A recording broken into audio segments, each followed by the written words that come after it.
बिस्मिल्लाहिर्रहमानिर्रहीम अल्लाहुम्मा सल्लि अला मुहम्मदिन कमा तुहिब्बु व तर्ज़ा। व्यूअर्स वर्ल्ड सेहत टीवी में खुशामदीद। व्यूअर्स, मैं जो आज आपके लिए नुस्खा लेकर आया हूँ वो क़ुव्वत मुदाफ़त का ख़जाना है। तो व्यूअर्स, मेरी वीडियो शुरू करने से पहले मेरे चैनल को ज़रूर सब्सक्राइब करें, लाइक करें, बेल के आइकन पर क्लिक करें, मेरी वीडियो को ज़्यादा से ज़्यादा शेयर करें। तो व्यूअर्स, मैं आज आपको बताना चाहता हूँ तुख्म हुल्बा। तुख्म हुल्बा इसे अरबी में कहते हैं। हुल्बा अरबी का लफ्ज़ है, पर इसको उर्दू में मेथी कहते हैं।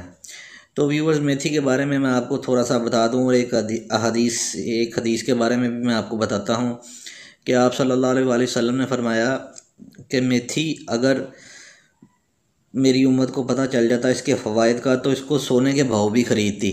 तो यहाँ से आप अंदाज़ा कर लें कि मेथी जो है उसके क्या फ़वाइद हैं और कितना फ़ायदेमंद चीज़ है। ये क़ुव्वत मुदाफ़त को भी बढ़ाती है और भी इसके कई फ़ायदे हैं जो अगर बताने बैठूँगा तो वीडियो फिर बहुत ज़्यादा लंबी हो जाएगी। तो व्यूअर्स, चलते हैं अपने नुस्खे के दूसरे अज़ा की तरफ।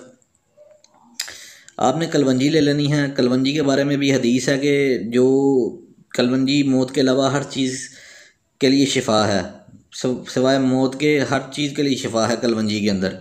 आपने कलवंजी ले लेनी है। आपने तुख्म हुल्बा यानी मेथी के बीज ले लेने हैं। आपने देसी शक्कर या ब्राउन शुगर, ये दोनों में से कोई एक चीज़ ले लेनी है और ये तीनों चीज़ें आपने हम वज़न ले लेनी है। हम वज़न लेने के बाद तमाम को आपने पीस कर इसका बारीक सफ़ूफ तैयार कर लेना है। फिर खाने के बाद आपने आधा चम्मच चाय वाला खाना है पानी के साथ। तो ये नुस्खा चंद अरसे आप इस्तेमाल करेंगे तो आपकी क़ुव्वत मुदाफ़त में बेपनाह इजाफ़ा हो जाएगा। जैसा कि आपको पता है आजकल जो है वो कोरोना डिज़ीज़ बहुत ज़्यादा आम हुआ है, तो क़ुव्वत मुदाफ़त की बहुत ज़्यादा लोगों को ज़रूरत है। तो अगर आप इस नुस्खे को इस्तेमाल करेंगे तो आपकी क़ुव्वत मुदाफ़त बहुत बेहतरीन हो जाएगी। तो ये थी व्यूअर्स हमारी आज की वीडियो। मिलते हैं आपसे नेक्स्ट वीडियो के अंदर, तब तक के लिए अस्सलाम वालेकुम।